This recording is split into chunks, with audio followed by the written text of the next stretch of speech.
យើងបើសិនជាយើងចេះជួយគ្នាពិតប្រាកដណាមិត្តទាំងអស់គ្នាខ្ញុំគិតថា 10K ហ្នឹងប្រហែលជាមិនយូរទេមិត្តទាំងអស់គ្នាហ្នឹងហើយក៏ហ្នឹងហើយ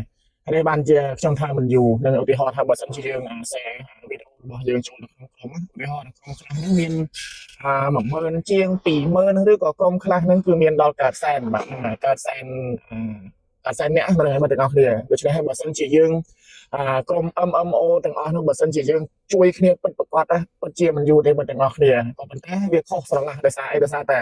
ពេលដែលយើងផុសចូលទៅក្នុងក្រុមទៅនឹងជួនកាលមាន2នាក់3នាក់ឬក៏10នាក់ធ្វើការចុច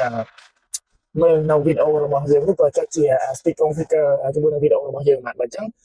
វីដេអូនេះខ្ញុំមិនមានចង់និយាយច្រើននេះគឺសូមផ្ញើដល់មិត្តយើងដែលនៅក្នុងក្រុមទាំងអស់ហ្នឹងបើសិនជាយើងចេះជួយគ្នាពិតត្រឹម 10K វាមិនយូរទេមិត្តទាំងអស់គ្នាហ្នឹងហើយក៏នឹងហើយយើង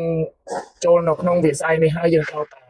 ចេះជួយគ្នាបាទហ្នឹងហើយជួយចុចមេដៃមេជើងឬក៏បើសិនជាហ្នឹងហើយបើសិនជាយើងមិនទាន់បាន follow គ្នាយើងទេយើងគួរតែ follow គ្នាឲ្យបានគ្រប់គ្នាហ្នឹងហើយបាទហ្នឹងហើយក៏សូមផ្ញើមិត្តយើងទាំងអស់គ្នាប៉ុណ្ណេះឯងបាទ